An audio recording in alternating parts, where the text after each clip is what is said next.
But you yada yada over the best part.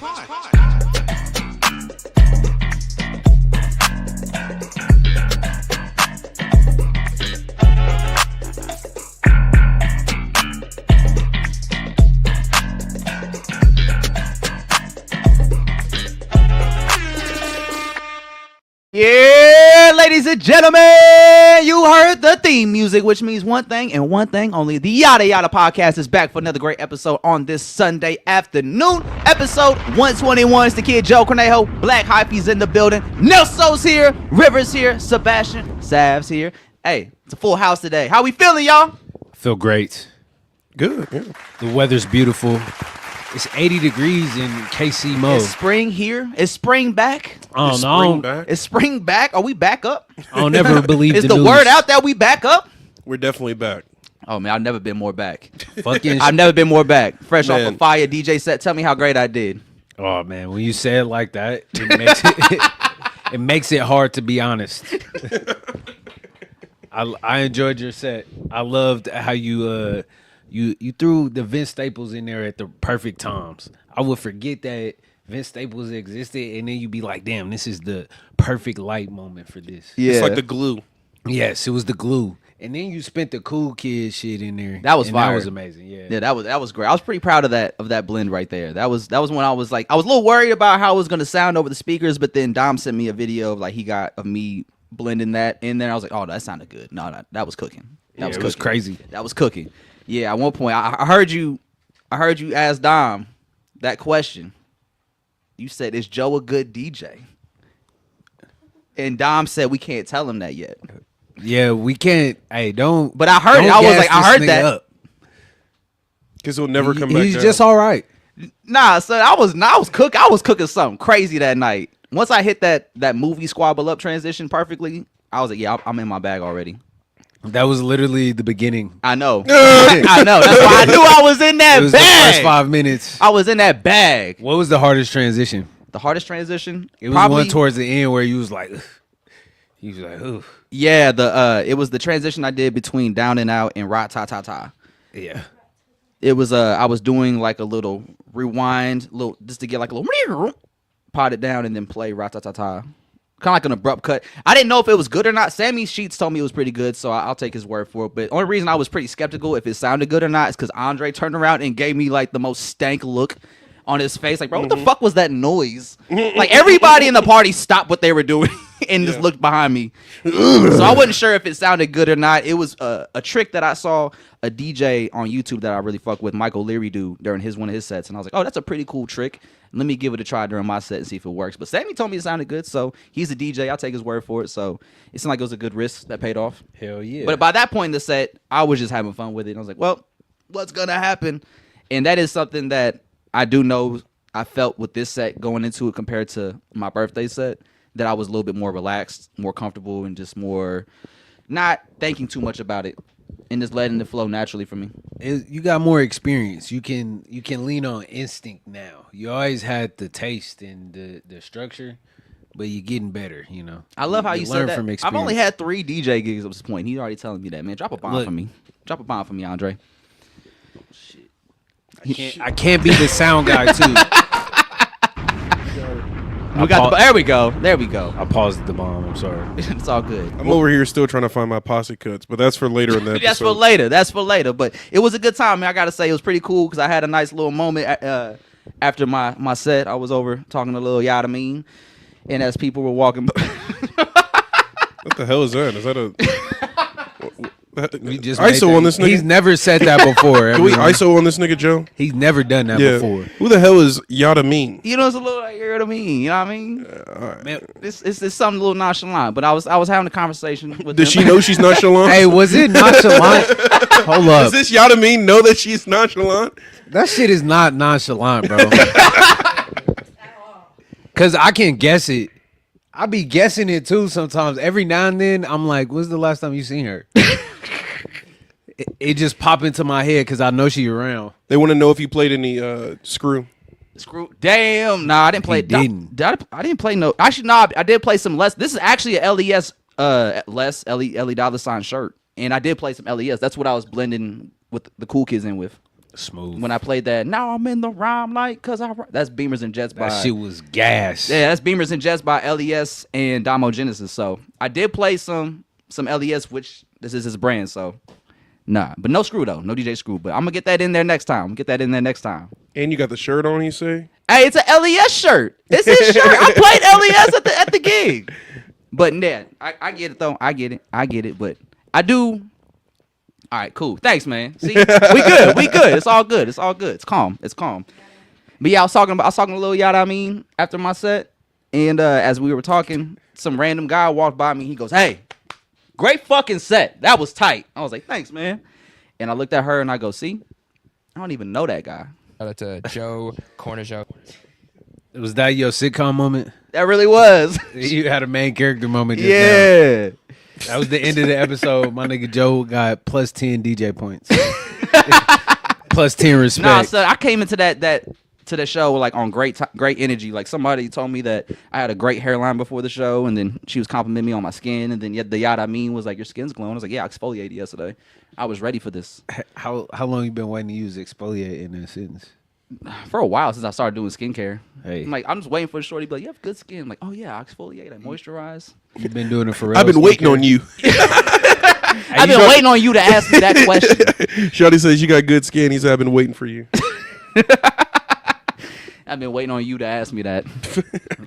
Yeah, I was just really on 10. Some shorty said she liked my nose piercing. It reminded her of like Tupac. I was like, wow, I am just in my bag today. You was floating. Yeah, it was really my world. Yeah, I was like, somebody told me my ego had an ego, so I was like, yeah, I'm really in my bag. Hey, who said that? The yacht, I mean. I think The person in question. she makes it bigger. What? Your ego. Oh yeah, because Your ego has a growth on it. She doesn't boost my ego by any means. So I got to do it for myself when I'm around her, just so she knows who she's talking to. Shout out to Joe, Corner Joe. I'm sorry, y'all called me on a good day, man. I'm having a good weekend. You was there. You saw the set. It was really like that. It was really like that. It was the shit was sponsored by Sense. Sense Cannabis. Put on by Coop Sessions. Yep, flew to Coop Sessions. Salute to them for having us out there for a good time. Shout out to KB for reaching out to me to be on the show. Shout out to Sammy Sheets too. Sammy Sheets had a fire ass set. His shit was tight. I was really impressed with that. He did his thing. And it was he did a great job of setting the tone for me to come in and do what I need to do. And it was cool because I was really like looking at the room and I was just kind of getting a gauge off like how you guys were reacting to what I was playing. And once I played These Walls, I was like, oh yeah, like I'm really in a bag right now. It got groovy for a little bit. That was a good time. Yeah. It was easy to dance to. And then I was kind of using Gabe and her sister as like a gauge to kind of see like before I'm playing is hidden because they were really fucking with what I was playing. And once I played the wood, and they start going crazy, Like, what? I was like, yeah, I'm in a bag. I'm in a bag. Oh, there was one where you mix some shit into the Problem song. Oh. The Problem what? Oh, That shit was hard. see, I I got was my like, damn. I got my I was set like, list right this here. nigga all right. I told you. I see. Yeah, it's my set list right here. So the Problem, the Nile's a River, or Money in My Pocket. Wait. No, I mean this whole stretch, honestly. I would think the mix into it was better. Mix- Like when I heard you, like that's what it was. That's Oh, when like I was going into like what? Yeah. Then I was like, all right. Mixing this the shit tough. Doechii into the Problem. And I forgot how hard that song was. Like what? Yeah. That shit always ring off, man. Especially being from Kansas City and that being a West Coast classic. That shit always gonna get love out here. Yeah. Scoot this way. Oh, yeah, there we go. We better? Might want to turn down this little. There we go. Oh, should be back here? All right, cool. But yeah, man, good DJ set. It was my first one of the year. I'm hoping to get more DJ sets, which, is definitely in the plans coming up. So if you fuck with me, you fuck with my music taste, we got more on the way, man. We're going to turn it up. It was cool, man, because I was playing music that I feel like you just don't hear a lot when you go out. So I like to bring that element out there so when you do hear a song like the Cool Kids, you're like, fucking Cool Kids playing in this bitch? Yeah. Yeah. That's why, you You gotta get to dupe status, honestly. Yeah, 'cause Dupe is one of the standards, on man. that Shout out to DJ Dupe from Kansas City, or she from Kansas. She doing her thing, man. She fucking tore that shit down at Juby show a few months ago, man. But she always been like that, so it's cool to see Dupe just level up and get even better at it. Cause she always been nice, but she just leveling up every time. Inspires me as a DJ and shows me what I gotta do to step up. So shout out to Dupe. I saw that slide. Hey, thanks, man. Yeah. I had to slide some Paris in there, man. Of course, man. I played that after the #1 stunner. Yeah. I had to show Paris some love one time. So yeah, it's a good time, man. A good sign of things to come. Yeah, man. I'm excited for you. Thank you. Keep honoring the craft, you know. Of course. Keep being genuine about it. Of course, man. Of course. Now, speaking of great things to come, I really wanted to highlight, 'cause I saw you was playing it earlier this week.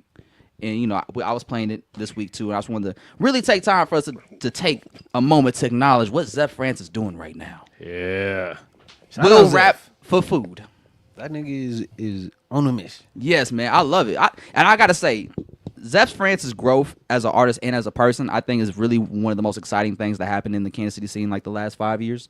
Because he is an artist that, I think we met him when he was about 18, 19. Yeah, he was about to go to college. About to graduate, yeah. Yeah, and I remember, I think the first time I met him was at the Ashanti show at May Mob, where he went on stage and performed with Kai. Oh, yeah. Shit. And Zeph, he performed, I can't remember which song it was from the first project, but he got really, it was about his father. And he got real emotional. He started crying on stage. And that was the moment, like, everybody was, like, asking, who is Zeph France? Like, that was the moment that he put himself on everybody's radar. And ever since then, man, it's just been a great journey to watch. And Will Rap for Food is such a phenomenal project, especially for Zeph France in this moment, because he's doing a current like content rollout where he's in New York and he'll be filming videos and people will be like, what the fuck is bro doing out here? And then he'll cut to the high quality version of what the camera's filming from the other angle. And it just looks great. And I love the energy of the Will Rap for Food, because that's what the whole album really embodies, about him coming. I think he says he's 25 now. So he's a young man. He's a young adult growing into the world, and despite having all these accolades academic wise, he said, you know, that's not who I am. Like, I don't want to work for somebody. I want to work for me. That's why I got to go all in with this music, because even though things may not be working when I want, they happen on time, even if it's not my time. No, Zeph is the epitome of like somebody that moves in faith, and he earns it too, though. You know, you gotta meet God. You gotta meet your opportunity. So you gotta constantly be preparing and equipping yourself with the tools to grow in your dream. And we see that in his content. So like the content is leveled up like tremendously in the past few years. Like the music and the talent was always there. Yeah. Always there. Like that's a sharpened sword, but how he brands himself and how he moves on the business end is like impressive to me. Yeah. And why are you laughing at that, Andre? What's so funny about that, Nelson? Hey man, put the blunt down. Yeah, bro, you over there tripping. My bad, man.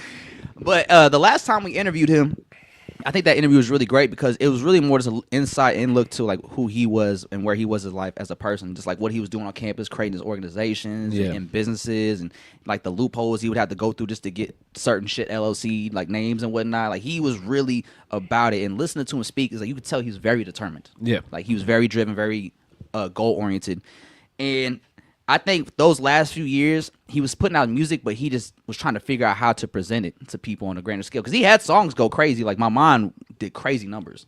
Yeah, it was wild, actually. And I think, you know, he's been spending the last few years trying to figure out how to present his music to a bigger audience now that he's getting more eyes and looks. And I think he's finally figured it out. And now we're starting to see him, like, show us his ideas and how he wants to present his music and himself as an artist and as a person. Because he's really just I like the fact he just raps from a very authentic place. Everything he tells you is about like his stories, his experiences, and what he's been through and what he's achieved. And I like that about Zeph because every time he drops a project, it's like you're seeing him grow as a person and as an artist in real time.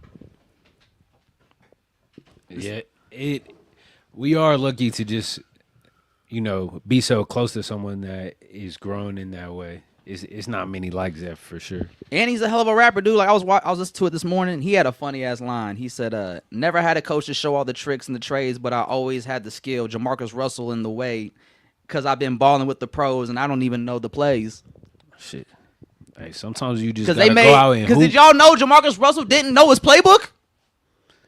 Come on, son. Message. Come on now. Shout out Hey, to what you think Joe Jamarcus Russell Cornish doing out. right now? Hopefully off the lean. You know he had a lean problem. That's why that's why he got so big. Nah, he was off the cup. Bro. Huh? He What?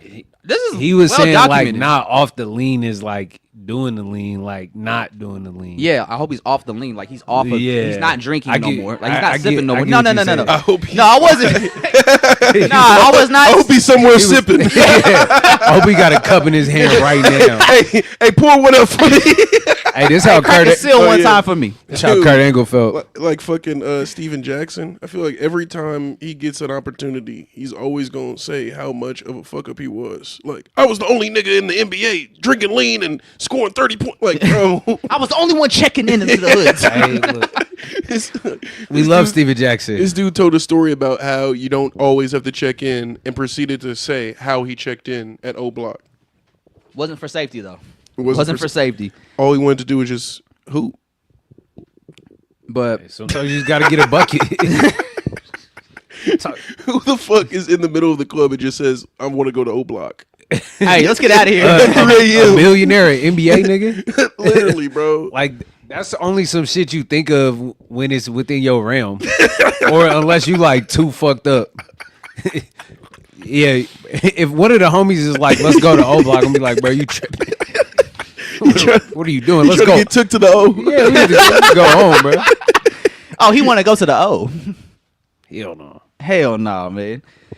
Hell no. But yeah, man, salute to Zeph France, man. I just really wanted to take some time out to acknowledge what he's doing, man, because it seems like what he's working towards is only going to get bigger from here. Yeah. I'm very excited to see it, man. And the Crown Me, I gotta say, Crown Me is really one of my favorite That's songs to that drop this one. year. That's that one, bro. That's Yeah. really that one. He had that line that said the hardest part about rapping is trying to learn how to get free. And that's really the energy of the project, and that's why I love it, because you just hear Zeph so determined and so motivated. Like, it seems like for the first time in his career, he's really got it figured out on how to execute his vision and his plan and his music. And now we about to see him go full fledged, man. So it's super exciting. He's definitely an artist to watch going forward, because he's one of them ones from the city. He's one of the ones we've been had, but him being in Columbia the last 5 years, I think, makes people forget that sometimes. But yeah, he's definitely been one of them ones, man, and I'm only excited to see where he goes. I think he's currently in L.A., or he was in New York with Sean for a little bit last week or so. And Who knows where he's Who at? knows where he'll pop up next, man? So salute to Zeph France on doing his thing, and I'm excited to see where he goes from here. Somebody give him a meal. He's rapping his ass off. Man. He earned it. Yeah. He's hungry for Give it. him a steak. He will rap for food. Let's see. Andre, you want to talk about your mans and what's going down? Who's my man? Since we're already, do we want to actually let me talk about this though before we get into the politic lawsuit. We could talk about Thug before we get into What do you want? KC shit. Well, this next question is some KC shit. So Okay. I was just curious on what. Okay, let's So go. I don't know if you guys saw this, but Kai Colors posted on his story recently, not too long ago, that this will be the last year he releases music under the Kai Colors moniker or alias. I thought he did that on April Fools, bro. Did he? He did that on April 1st. But he also created a new Instagram account called Jakai. I think it's real. I don't think it's no April So Fool's joke. my question for y'all is, how do you guys for one think this is like a good move for him? No. And two, how do you feel about local artists rebranding like that, or they think- change their name? I mean, I'm just asking the room. If you had something you want to say on it, we'll gladly give you the mic. I don't know if it's like a bad or good move as far as like SEO shit goes, because he already built up like so much notoriety under the name Kai Colors. But I'm all for people rebranding like when they feel like they need to and when it's necessary. So like your brand is your face. It's who you show up as, is who people talk about. So if he feel like he gotta, switch it up, then and that's what's best for him, I think he's still talented and I think he'll still have success. So When I saw that, I was a little conflicted, because I do kind of comes back to the point of like, you've built a lot under the name Kai Colors, and if you were to switch your name now, it's like you're just leaving all of that behind. So people, if they get into you when you're going under your new name, like they won't even know about your back catalog because you're under a different name now. But it's also kind of similar to like K-Dot and Kendrick Lamar, where just went by his real name later on. But I was talking to somebody about this rebrand for Kai, And I thought it was kind of weird because he's already done so much under the Kai Colors name. But then somebody said, but if you look at it on a grand scale, like what has he really done with the name to like warrant him not wanting to change his name like that? 2 albums. I mean, 3 yes, albums. but like he said, on a grand scale though, it's like, is the change, has he done enough to where the change would be drastic for his career? Kai Colors has been Kai Colors for so long, like since he was so young. So I feel like it's natural. Oh, River has a take. Hey, someone flip the camera. There we go. Don't put me on camera. Don't put me on camera. Kai Colors has gone by Kai Colors for a very long time since he was really young, and I think that I agree that it's like you're leaving behind so much hard work and like progress, but I also believe that his fan base and people who really fuck with him are solid enough that they're gonna like follow him wherever, and I think it'll be a cool moment in his overall journey looking back in retrospect long from now, like just a different era and like the start of something that is a legacy, because like we all know that he's capable and talented. I also think we gotta remember like artists are artists and think shit is emotional and it's like tied to other shit, and so it could just be a need for a whole different transformation and just like new perspective and like experience from life, period. Facts. So Go ahead. I'm excited for it. There we go. So for example, right? So there's been artists that are on a big scale that have rebranded and changed their name to something like Titty Boy to 2 Chainz was like a more positive rebrand. But then you got guys who like Drum. Drum went by Drum for a little bit. Then he went by the artist formerly known as Drum, or he went by Shelly, aka Drum. You had Chip the Ripper, who And went, now he's who back went at Drum. See, King. he went to King Chip. Then he Yeah. went back to Chip the Ripper. And so it's like even if you're at a big level, sometimes even a rebrand is a hit or miss if you changing your name. So like on a small level, do you think this impacts Kai in a big way if he were to just rebrand to like Jakai or another name, Andre? I don't like it at all. Be honest with you. Like, unless it's on some legal shit, like Prince, the artist formerly known as Prince, or just trying to get around and create without restriction, then I could see a reason for it. But like, I don't see a need for it. Mm-hmm. And he's already built up a following under the Kai Colors name. So Literally. if you rebrand, you got to kind of rebuild that up from ground up. But maybe that's what he wants. Maybe he wants the new beginning of just having a fresh start and no expectations. That's what it seems like. It seems like he's just entering a new chapter in his life. So I think he wants to kind of grow with it, leave that part of him behind, I guess. It's always gonna be there, and that's like one of them gems of like. Do you remember the first Titty Boy song you heard? Yeah, Duffel Bag Boy. But do you remember realizing that nigga was 2 Chainz? They were the same person. Yeah, that they was the same nigga. I think he has done a sizable amount to affect himself. What do you mean by that? Okay. Sure isn't the same. Okay, yeah, I see what you're saying now. Like he kind of halted his own momentum as opposed to like the rebrand itself will do more damage. Okay, I see that. But yeah, like maybe the name change will be the fresh start and new energy that he will need to be rejuvenated again to do music. Because I don't know what's going on with like Kai and whatever's happening. I know he doesn't live in Kansas City no more unless he moved back to that. I don't know He's in about. Atlanta. He's in Atlanta. He's somewhere in the South, I think, like Alabama or something. Georgia. But new beginning, new name, fresh start. So maybe it's something that he really needs, and he just needs this change to grow into who he wants to be as an artist going forward. So Yeah, maybe I'm a hater, so yeah, Andre hates when you motherfuckers just start rebuilding shit. no, yeah. for Change. real. I hate it. Bro, I hate the beach, man. Sandcastle's always getting fucked up and shit. Yeah, you got to Horrible. rebuild them. Nah. Literally. Wait, you don't A like the baby beach? comes and steps on it. This fucking baby out of here. Oh, shit. What do He you say? hates kids. I was saying you don't like the beach. No, that was just Metaphors. yeah, that was COE. Yeah. Um, Thanks, Andre. yeah, I mean, in a way, Saber is rebranded and like, But it's still readjusted and Saber, though. refocused. Yeah, and it's still Saber. Saber. Yeah, It's still Saber Mag, or it's just SBR now. yeah, Yeah, so it's still the same thing. Yeah. You just shortened the name and spelling. for search reasons. But he's kind of doing the same thing, but he's just going by Jakai. Yeah. Jakai from KC. The KC, he always gonna be KC. Yeah. KC, man. Kai Colors, KC. Yeah. Check the like it's initials. so it's like perfect. It's almost synonymous. It's perfect. Yeah. So, And then you gonna fuck it up for me, nigga. You on the first magazine. I know, right? You on the first magazine. We gotta change that. What we gonna do? Yeah. You have to leave it. Because that's gonna be one of the ways you could show people. Yeah, he used to go by Kyle Colors. So if they're not familiar with his music when he was Kyle Colors, that's one of the ways you could show. Like, yeah, he used to go by Kyle Colors. He had all this music out. He was a little boy. I feel like he's growing into a man and he wants to look like that. What was that, River? You want to take the mic, River? I just want to double down on he was a very young child, a young boy when he started his music career, and there's so much ahead of him, and so it's natural for him to want to evolve and be taken or perceived in a different way, or just express himself in a more refined way, More mature way, and does environment affect that? Like, It can 100%. I think the environment and the team of people you got around you affect that. facts. hey, let's go. Hey, I didn't have to facts. press it. Facts. I'm not even on that screen. Yeah, and that growth and maturity, I think, is probably something Kai just wants to show in this next chapter. Because you say he's becoming a man now. Like, when we met him, he was 16, 17 when he was going by Kai Colors. And, even listening to Zeph's music, I think him and Zeph are the closest age, 25. And so, knowing Zeph's 25 means Kai's going to be, 25 as well, or around that age. And listening to Zeph rap at 25 and just how focused he is and, how more mature he is compared to, that first project. It's just, yeah, it's part of life. You grow up, you get older, you get more mature, your focus changes. So I think maybe that's just where Kai's headed.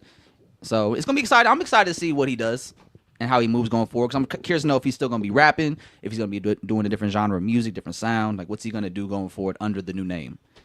So it's going to be interesting. I just thought it was an interesting conversation to bring up. Yeah. Especially, we don't really see local artists rebrand too much. That's not true. Well, maybe they who else rebrand. rebranded? Maybe they rebrand and we just never see them again. That's the rebrand. I don't think we see enough people who have a strong enough brand to rebrand. Yes. For it to be a thing. Yes. They. Colors is a strong ass brand. Yeah. Yes. Yeah. So that's what I should say. We don't see artists with strong brands rebrand like that in the city.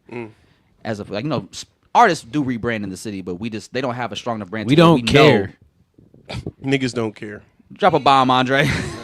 Hold on. His actual name is Zeph.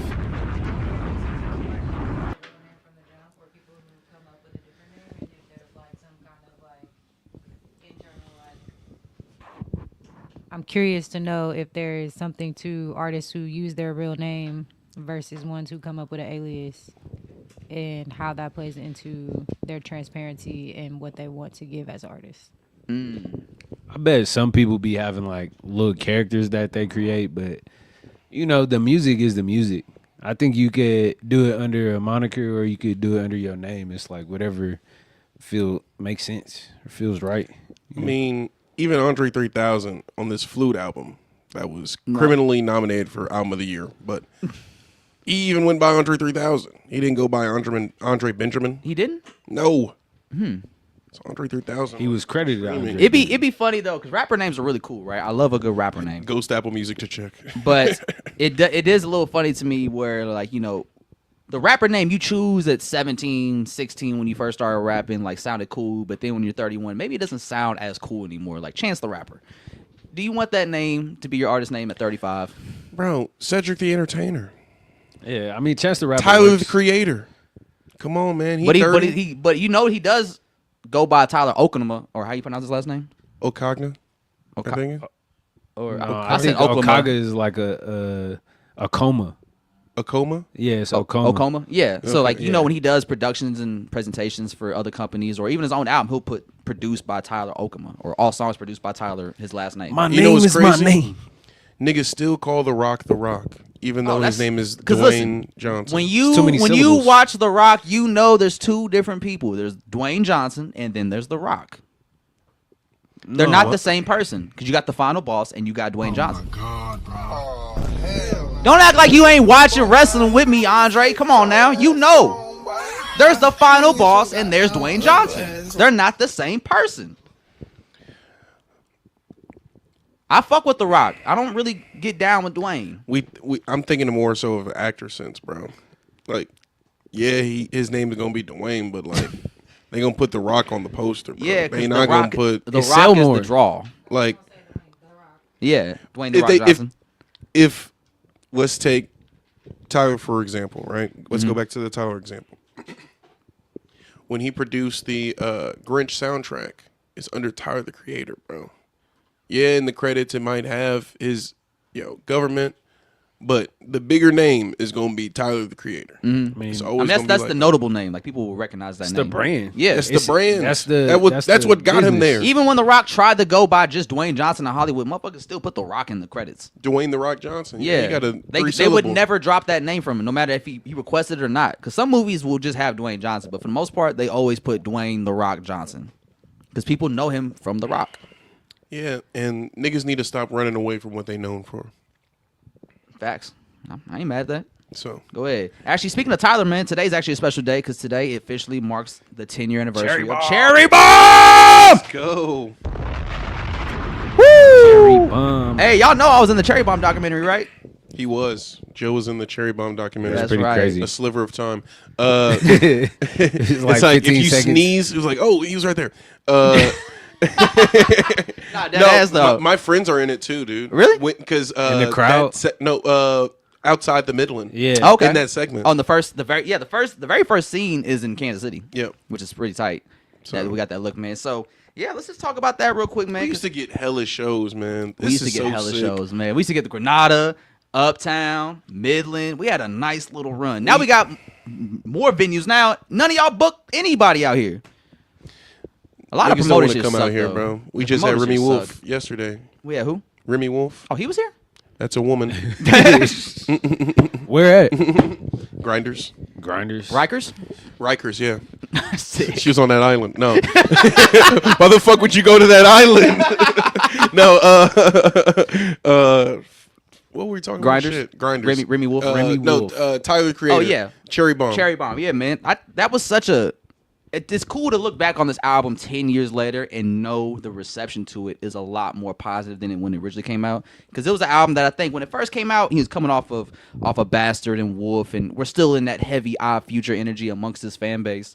But this is when he, as an artist, was transitioning kind of out of the edgier raps into more of just like the real instrumentation and production of music. Because he's always had that as a producer, but this is like when he really was like, nah, listen to these chords, these strings, listen to this universe I'm making. Listen to the track, bitch.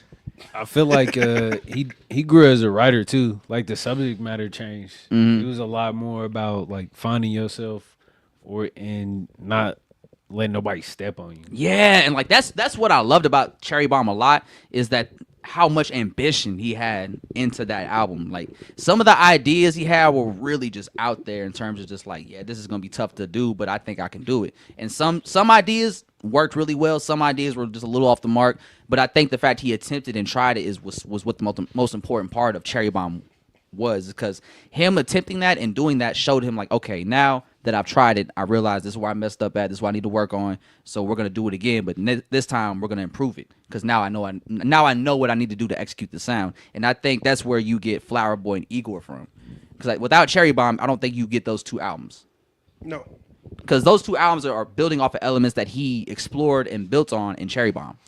What were you guys up to around that time, like 2015? Like, where was your headspace, and like, how are you enjoying the rollout and subsequent album? For Cherry Bomb? Yeah. Shit. You can go ahead. So 2015, I was a junior in college, right? And I was super into music. Hey, listen, you ain't gonna make me feel ashamed about being in college in 2015, dog. I was on bullshit at the best time to be on bullshit. Joe said I'm seasoned. Hey, listen, being 21 during the SoundCloud era is elite. If you didn't experience that, that's your problem. I feel like just adolescence in that time was also kind of cool too. Yeah, I definitely still felt like an adolescence because I had started going to Northwest at the time, Yeah. but Joe's there. I'm in KC. I'm like trying to figure my shit out, just figure out what I want to do and what I want to be in life. This album found me at a great time, actually. Same. It helped kind of change my vision as far as like what I could do or what I could be. what I could strive for, what I could Yeah. push for. And that was a good thing about this album. That's why I drew to it a lot. Because, it's 2015, I was 21, I was, really in the music still. And, this was the time where I was working in the school radio. So I was really trying to make sure I was tapped into all the new music dropping so I can kind of bring it to the station if something's a hit. And so I wanted to listen to Cherry Bomb. Cherry Bomb was the first Tyler album I got into. I didn't listen to Wolf or Bastard. So Cherry Bomb was my first time going into a Tyler album. And when I first heard it, like I loved it because I was just like, it's kind of all over the place, but it sounds amazing. I like the synths, the chords, and like what he's really trying to strive to do on this project. And then I was reading the reception on the internet. Motherfuckers was hating that album. Motherfuckers shit on that album. Cherry Bomb? Yeah, when it dropped. Yeah, I didn't like it originally, dude. That's why I was like, what? Where were you guys at? Did it like adjust your taste? Did it expand? It expanded it, and it made me more ambitious because hearing him be so ambitious on that album with the sound of it and songs like Find Your Wings and like Cherry Bomb and the breakdowns on Okaga, California and throughout the album, it was just like, wow, you're just really shooting for it all. I mean, it sounds like he was shot out of a rocket. Yeah. That's how the album starts. Takes off I with Def loved Camp. it though. Like, what did you not like about it? I think I just wasn't mature. Did you not like the mixing of it? Like I said, I think I just wasn't ready for that. Mm-hmm. Well, you think there's something wrong with the mix? Well, one thing I saw a lot of people complain about with Cherry Bomb is how the vocals were mixed kind of low for certain beats. So like on Cherry Bomb, the title track, you don't really get to hear his lyrics very well because they're watered under the beat itself. But for that album, he talked about how for this was the first album where the lyrics weren't at the forefront. He wanted the lyrics to kind of just be like another instrument in the instrumental. I mean, it makes sense for that track. It's like a mosh pit. Yeah. It's like him kicking shit on stage. Yeah. So I mean, I get it. That and Buffalo was like one of the tracks where He's like, really rapping. Yeah. Yeah, Buffalo was he one of my talking favorites. shit. Yeah.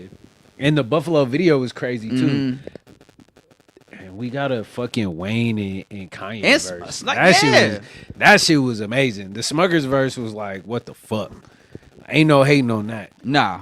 Everybody came correct. Everybody was spitting at the highest of their abilities. It was cool to hear Wayne and Kanye kind of really just dive back into those eras of their careers where Tyler was a huge fan of. So Wayne got some Carter 2, Carter 3 shit off. Kanye got some Graduation shit off.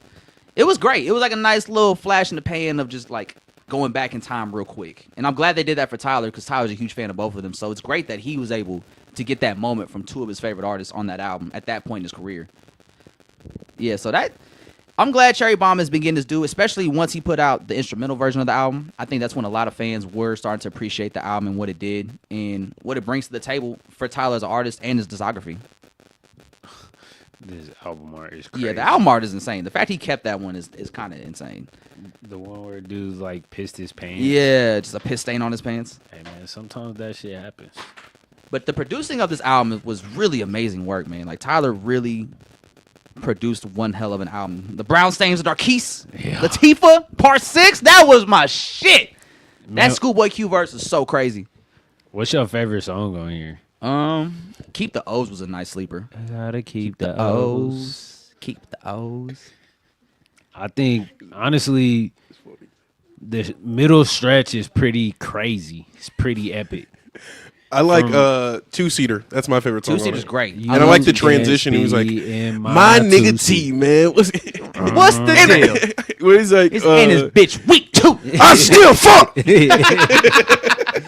I feel like that was the last fun, like, immature Tyler. Yeah. Like, everything else was just serious. Yeah. Not serious, but like, just not as I'm an playful. artist.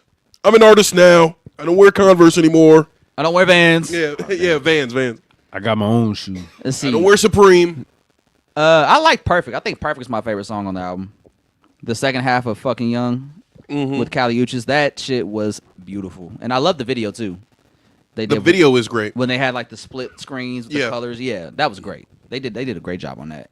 They had the young boy from Slow Hollows playing guitar and shit. Yeah. Yeah, that shit was tough. Yeah, man, he really produced one hell of an album, man. And I think this is really where we really start to see Tyler really just start to dive into that, what's it, not conductor, what do they call it? Is it conductor? It is Symphony? a conductor, Yeah, conductor. Yeah. Because now I do look at Tyler in that light when it Arrangement. comes... Arrangement. Or Yeah, you know, arranger. yeah. No, y'all was right. A conductor. Composer. Of music. Composer. Yeah. There we go. Yeah, hey, W. Alex, man. Yeah. You're working composer. your way to the MVP of the pod. Because when he did... hey! I could never be MVP of the pod. Not when Sebastian's working. Not when Sebastian's here, and especially not when Savannah's here. No, Savannah be running the shit out of them switches. But I think when I saw Tyler do the Louis Vuitton compose the show, the music for that fashion show he did, was it Louis Vuitton? Yeah. Yeah. But I think right after Virgil passed, he did that with the Grinch shit and all that. Like that's when I really started to look at him as like a composer and Okay. as like a whole grandiose. Like, oh, you put on a whole musical production. Like not only produce music and put a show, but you could produce a whole musical production. I felt like that was there on Tree Home 95. Come on, man. I mean, he already had like the He had that. storytelling element of Yeah. it. Like Wolf is a story, and it's beef between Wolf and Sam. Yeah. And these are just like fictional characters in his head. Yeah. But Cherry Bomb is like more of a journey into self. Yeah. So it's not these extra characters. It's characters in it, but it's the homies. It's Yeah. not no other people. Tyler's the main. Tyler's the protagonist. main. Yeah. And it just represents his growth and his next step that he wants to take. And Yeah. Cherry Bomb is him soft launching his next career turn to his fans. Like this is where we're about to go. But it's What? like They since- saying Kendrick dropped? what? Kendrick dropped? They saying Kendrick dropped? Hold on. Is it real? Nah, cause I didn't get no tweet notification. Nigga, don't spam the chat with no bullshit. All right, yeah. Fuck No, you, that Watch goofy Tracks. ass. Hey, it was a goofy ass. You should art. subscribe for that. Man, just for that. Yeah, you should. Just for that, we're gonna put you in detention, nigga. Make sure you like and subscribe. Yeah, nigga. motherfucker, you owe us that for that. I'm gonna put you in timeout, See, nigga. look at that, fucked up the whole convo. That was a cool name though. Wise Yeah. Tracks. You get it? It's like a play on words. Like wise cracks. I banned that nigga. Get the fuck up out of here. We don't play in the chat with that. You know how fast I typed in that nigga name in the search bar. Yeah, what were we talking about?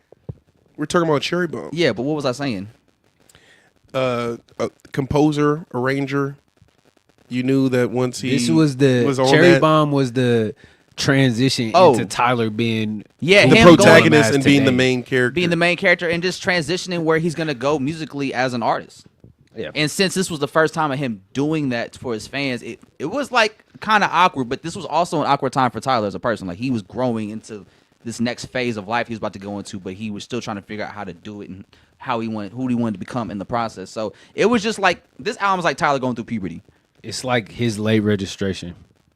I wouldn't say all that because Late Registration was still, amazing from top to bottom. Hey. Cherry Bomb's amazing too, but I just think there's still some moments where it's like he wasn't quite there just yet, but I'm talking he's about on the right path. from a composition aspect Okay. of it.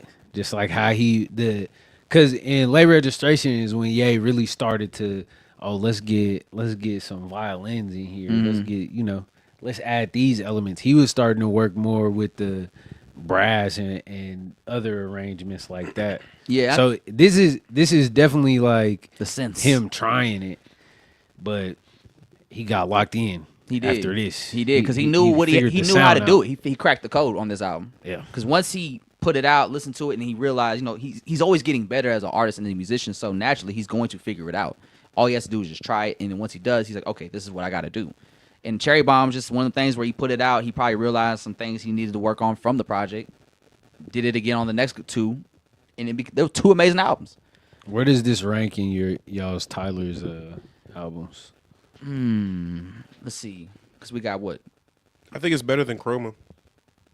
I put it in the chat.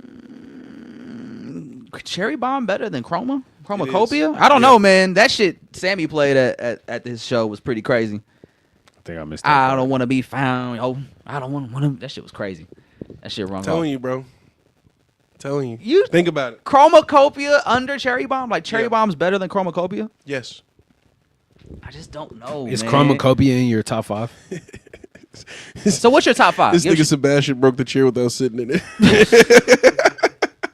I told you that chair's weak, man. You gotta be careful in that chair, man. I told you, man. Be careful in that seat, man. But so it's what's a your balancing act on that what's your top motherfucker. 5 right now?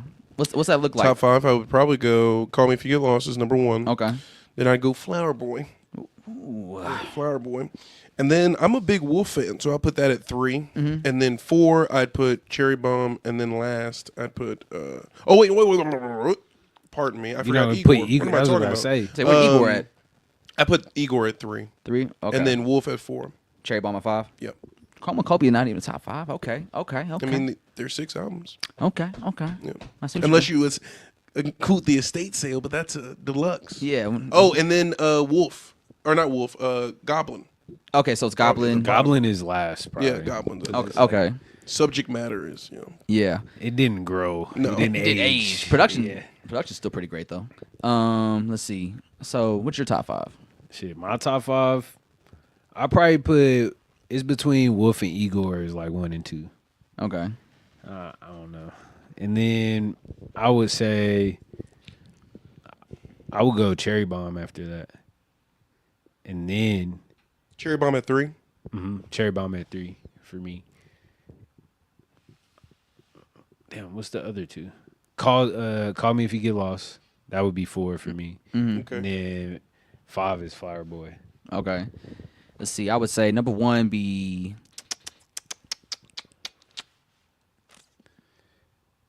Call Me. It's Flower Boy. You're saying Flower Boy, huh? Nah, number 1 would probably be Igor. Number 1 for me is Igor. I'll say number 2 is Call Me If You Get Lost. I'll say number 3. Ooh. Man, Chroma Cubby is not even your top 5 either. Man, like I'm You just about- Come on, man. I'm just he, trying. he about to force it. Nah. I was trying to think. Do I I wanna, think Sticky is no. number 3, I guess I'll go Cherry Bomb. Yeah, then Flower Boy, then Chromacopia. Yeah. Yeah. Man, you forced that shit. Hey, what, man? It was gonna be in the top 5 regardless. Like it's only 6 albums in his discography. So, but yeah, man, I'm just really glad to see this album, Cherry Bomb, get the love and appreciation I thought it was always deserved over the years, especially as time has passed. More appreciation for it, and it's really cool for me to always see projects that were kind of mixed reception when they first drop actually get the praise and the due down the road. And this is one of those albums that's definitely benefited from that. So it's cool to see. I'm glad Cherry Bomb's getting the love it's finally getting. So salute to Cherry Bomb, man. Round of applause. Clap. Look at that. We got 2 producers now.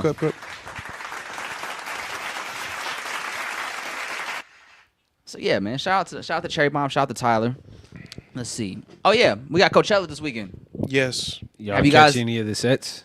I saw Charlie XCX perform. Charlie XCX was just really doing that shit. She didn't need the extras. It was just her on stage, no backtrack, just singing that shit. Love it. Beautiful. Amazing. Yeah. She Salute. brought out guests. Perfect. And then I think did Lady Gaga perform this weekend? She did. Lady Gaga She performed this performed weekend. the oldies, Bad Romance, Poker Face, the Yeah, hit. she Man, killed someone that. get her a mic. She Oh, killed got a that. mic. Shit. Okay. She got a mic. She killed that shit too. And then the Green Day is Green Day on Coachella? Green Day, I think they did. They did. What is it, American Idiot? Yeah. Yep. Yeah, it's like the legends really been showing out this weekend on Coachella, man. It sounds dope, honestly. Travis Scott had his show last night. He had people like That shit hanging looked crazy. from the sky. It was cool. Yeah. Yo, y'all heard the new Travis Scott song? Which one? 4x4? Yeah. Yeah. What you think? That shit is ass, man. You think it's ass? That shit is ass, dog. Like 4x4 is so ass. It's like a really good Madden song, but if it wasn't on Madden, it's just a horrible song. Like it only It's works the on government- Madden. It's the government mandated Travis Scott's single.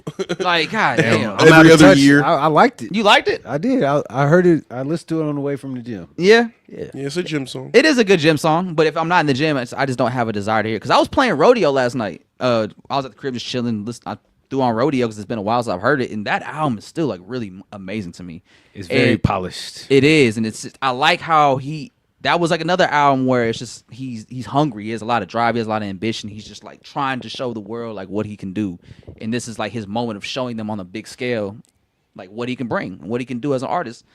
And so I think when I hear 4x4, I just hear an artist that's been successful for so long and guaranteed to get a #1 hit anytime he drops, that he can kind of just phone it in right now.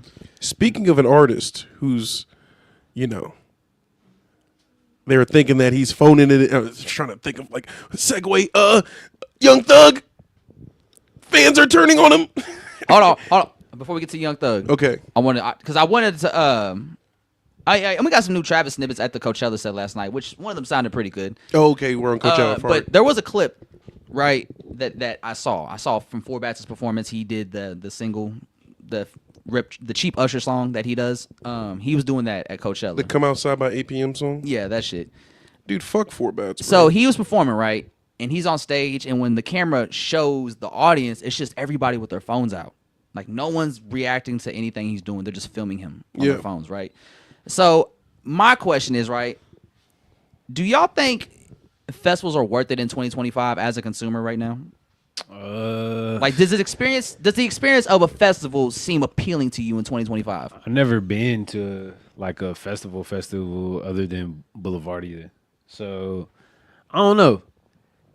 Judging based off of y'all reactions, it don't seem worth it. But also, you were saying Lady Gaga and Charlie X and X is doing that Yeah. shit. Well, let's say, I just want to see a good performance. Here you go. You want to say something? I did. Oh. No, go ahead, Sam. Go ahead, Sam. Go ahead, Sam. Well, I agree. I think that on one hand, you get, icons, like Lady Gaga, who, well, I don't think she's done anything in a while, like as far as I think that was her performance. first time headlining Coachella too, right? Right, yeah. Or being at Coachella. Maybe. Yeah, and I don't think she hasn't been. Is she on? I don't think she's been on tour recently or anything. Nah, so, I don't believe so. This is like the first time that a lot of those people can see her. But on the other hand, all of my feed on my Instagram is just people waiting in lines, just out. Like it took them 6 hours to get into Coachella. The line for the bathrooms, people are waiting there a long time. People are camping. People are getting sick because there's so much dust, so people are like coughing up dust. It just doesn't seem. Which has been a reoccurring problem for Coachella over the Yeah. years. Which is like why Frank Ocean never like going to Coachella. It's just you gotta kind of, and then the tickets are insane. So it's almost like you have to see if the good outweighs the bad. Cause that's not traveling. Like most people camp out there, so you're out here in the like sweating at night, sleeping next to like 100,000 other people, and it's just like. You see what happened in Burning Man? What happened with that? There was like a mud storm. A mud storm? What does that even mean? It was a mud storm at At Burning Burning Man? Man. Yeah, so it was like raining in the desert and everything turned to mud. So everybody was stuck, and it was just like a single line of traffic of people who couldn't get out, and these people just had an extended trip. Yeah, that happened to one of the Woodstocks in the 90s where it rained like the night before or something and it was super muddy the next day. Which could be fun and an experience if that's what you're looking for. I'm not looking for but- that. Right. I don't want to go to a fucking That's festival the and just be thing. mud everywhere. That's the thing about Coachella. It's like, that's the thing about also festivals like Coachella, because it's just like you said, it's a desert. So it's like I'm really out here dehydrated. Like it's dusty. Like, and now I'm trying to enjoy a concert and have a good time. You know what I mean? It's like people on drugs. You should just see people passing out left and right. Like you just see, And on top of that, it seems like, especially with a festival like Coachella, it just doesn't seem like people are there to experience like the music. It's just No. about everything else of Coachella, being at Coachella. It's about being at Coachella, the outfits, seeing who you can see in terms of celebrity. Yeah. I saw definitely. people talking about how the audience for Travis Scott's set last night was pretty dead. Really, But on top of that, he came out late for his set, I think. He came out late. And then people were already been outside for like 12 hours up to that point, standing and whatnot. so they were fed up. Yeah, and then on top of that, people were saying that the reason they weren't reacting to Travis Scott's music because the crowd couldn't hear the sound. The sound wasn't very Really? good for the live audience. It sounded great on stream, but the live audience said they couldn't hear shit in the back. You see, and then you gotta do it. That you're like, I just waited 12 hours. I can't even hear this nigga. Like, Yeah, I'm pissed. Like, and then you see, I like watching the Coachella vlogs, and then like of people on YouTube, and then they'll be like, yeah, this coffee that I got, it was like $12. I was like, oh, beautiful. Like this food that I like, all the food that's like at the festival, it's like the prices are crazy. yeah. And it's like you think about how much money you spend into it and just the experience you might get from it. It's like I don't think it's really worth the ticket price. Right. It's like you might have a really good experience, you might not. You know what I mean? Yeah. It's like you're kind of gambling. I think a festival like Camp Flog Gnaw is more of a festival I would like to go see and experience because that seems like it's a festival for genuine people that want to hear music. Yeah. It's not like an influencer gathering. It's not about like who got the like flyest outfit and like who can get the best pictures of themselves. You know what I mean? It's Yeah. about like the music. It's actually about the music. right. And Yeah. that's how it should. I mean, you can definitely. There's parts of it where it's fun to like dress up and do shit like that, but like at the end of the day, it's for the music. And Yeah, like if I go to a festival, I want to be in a crowd with people that are excited to be there and excited to hear these songs. But that's also the gamble you take with festival crowds because they're here for everybody or they're just here for the festival. They might not even be here for the artists on the lineup. I feel like audiences have like gotten worse over time. Like like no one cares. Like y'all hitting it on the head. Nobody give a fuck about the music. y'all just trying to get fucked up and be seen fucked up. Yeah. But I mean, I don't know if I could afford to go and Oh, yeah. do it at leisure. I would go and do it like at leisure. I need Sometimes- a cart. I need my own restroom. Yeah, I think I would only need want to. water. Like, yeah, you See- know what I'm saying. I'm not about to stay in the wilderness with these ruffians. If festivals, I think will be really fun to experience if you're somebody famous or important, yeah, because you get the special treatment. Yeah, and I think that's where festivals be the most fun. Because if you're just in the regular crowd, fucking 100,000 people around you. You get them artist passes, them artist Coachella bands. Yeah, I'm there. then get your you own little private- you get your own private section in the crowd. You don't gotta worry about that. You're not walking in lines. Like you're not. Waiting in line. Nah, like you really, VIP treatment at a festival is the way to go.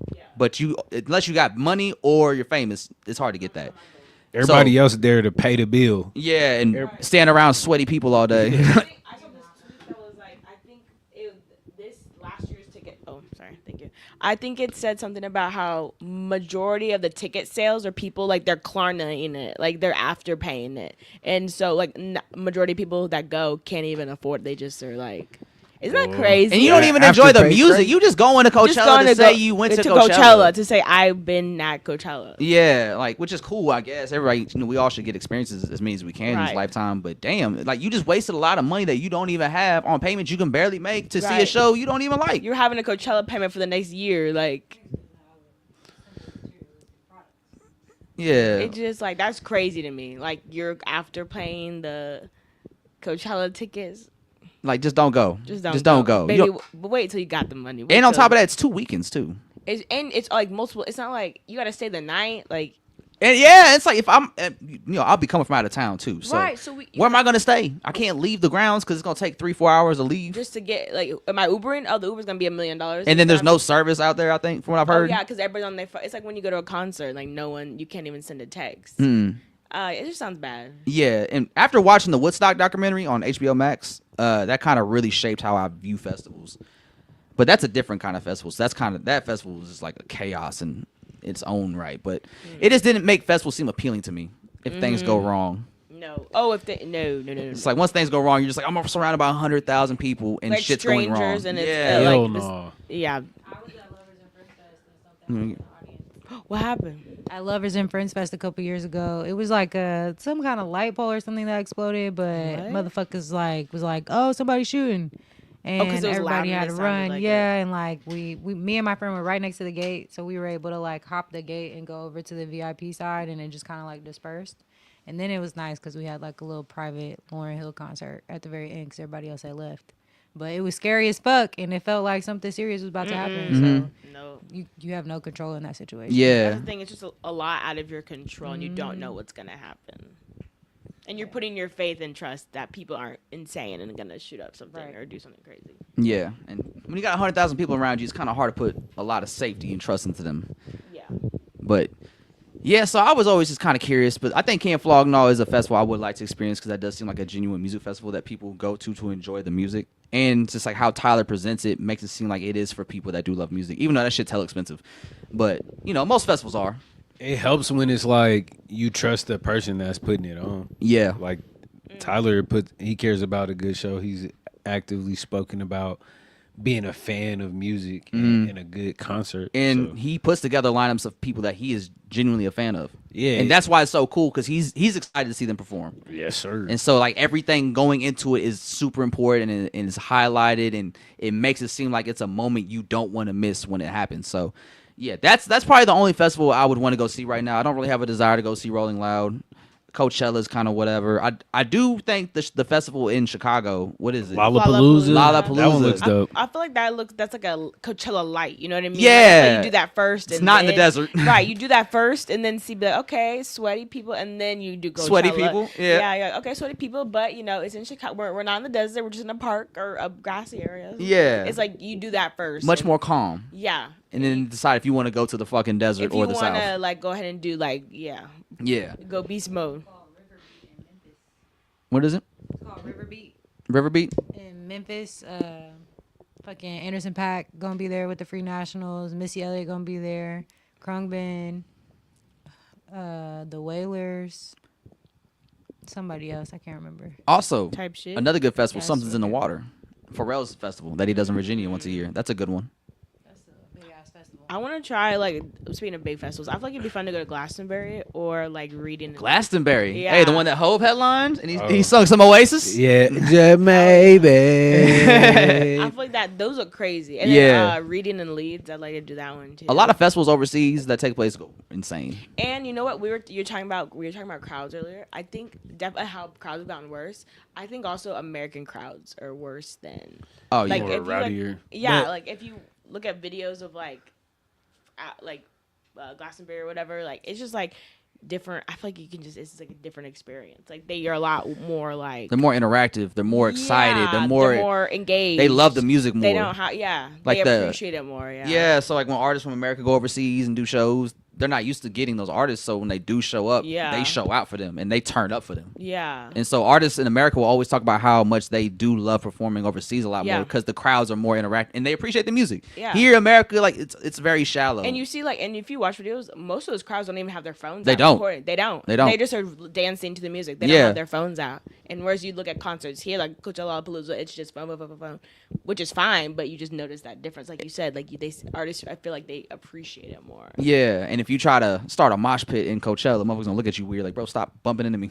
Right. Like, what? It's a fucking concert. It's Deftones. Yeah. The fuck. You-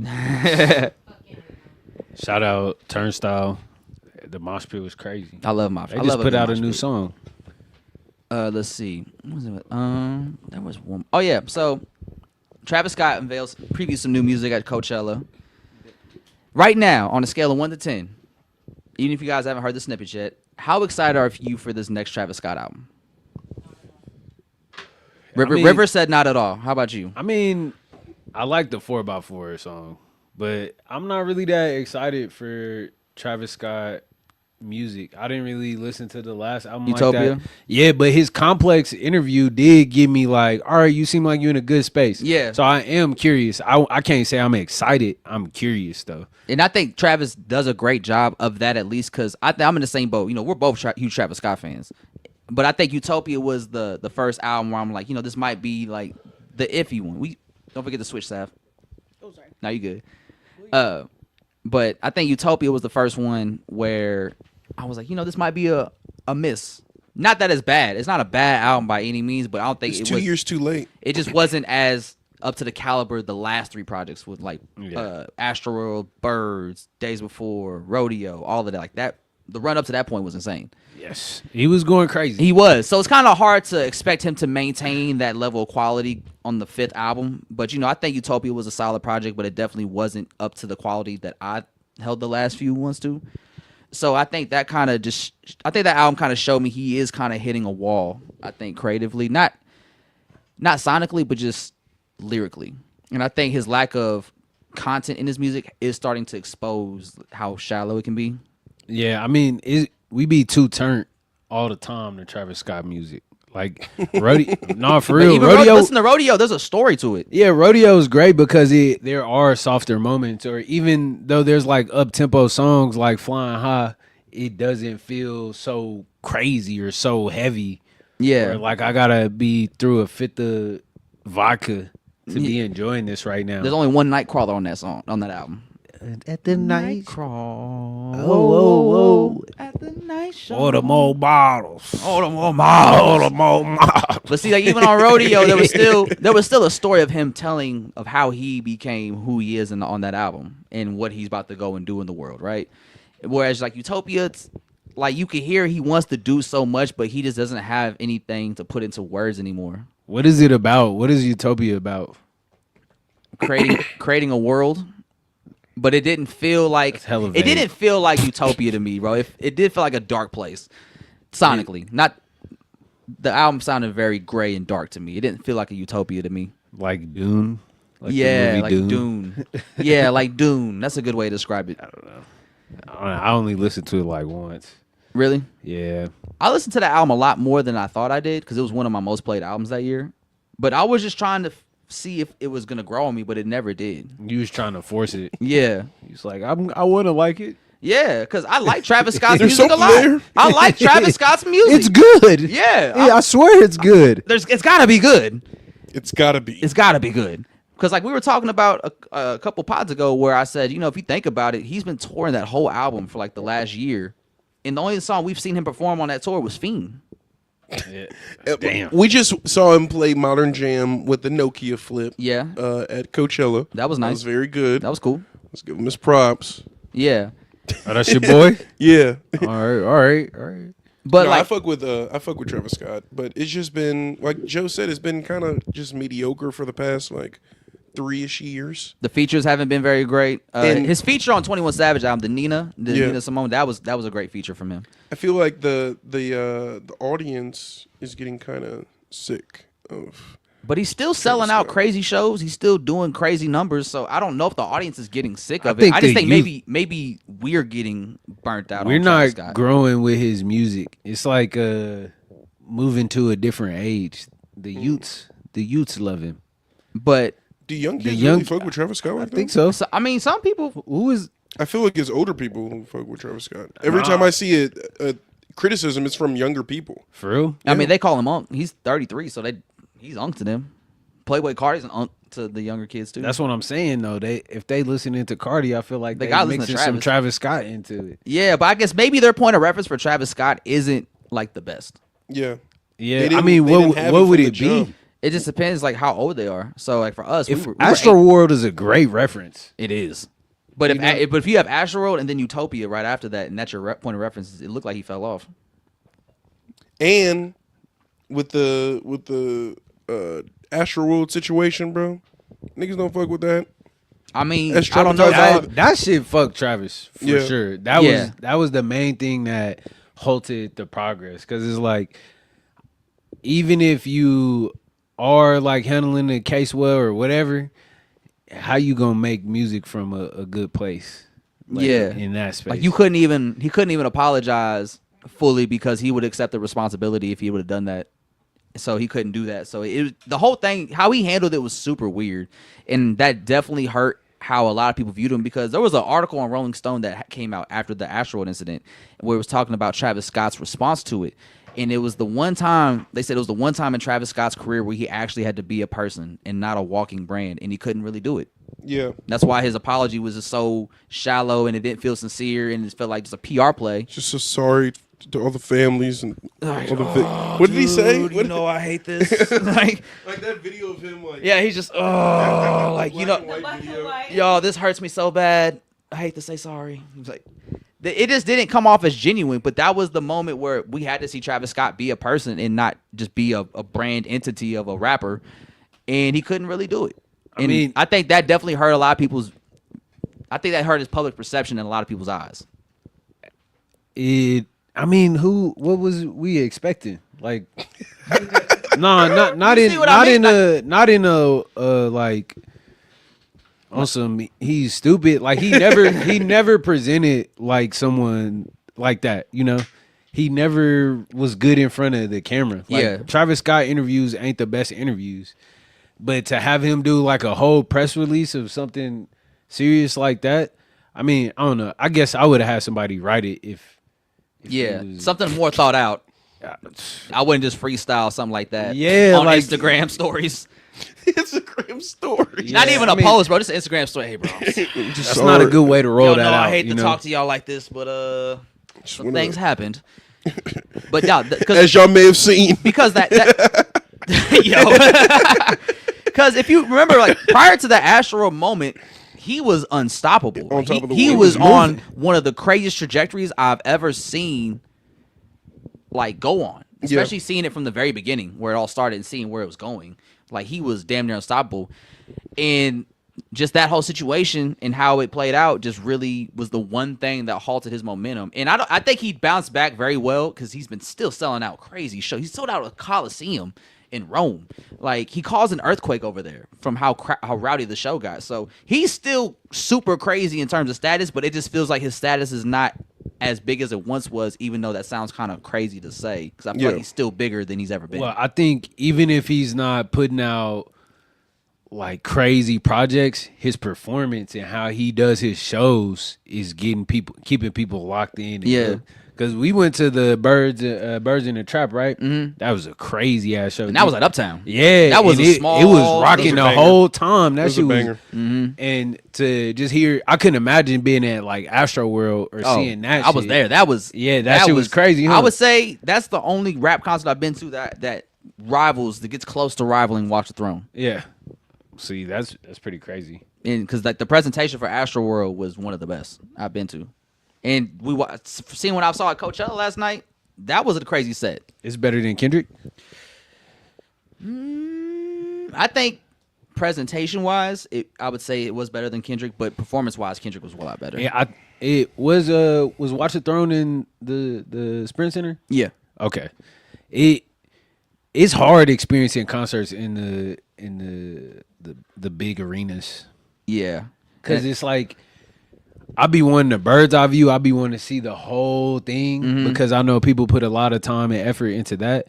Like where we was sitting at for Childish Gambino felt like perfect. The best spot to be in. And especially because they had like some experimental lasers and shit. Yeah, they're like, do And not look into the lasers. Yeah, Do I'm not like- make eye contact with the lasers. I was like, I'm good. The lasers aren't your friends. Don't Don't your touch hands- those lasers. Yeah, don't put your hands in the lasers either.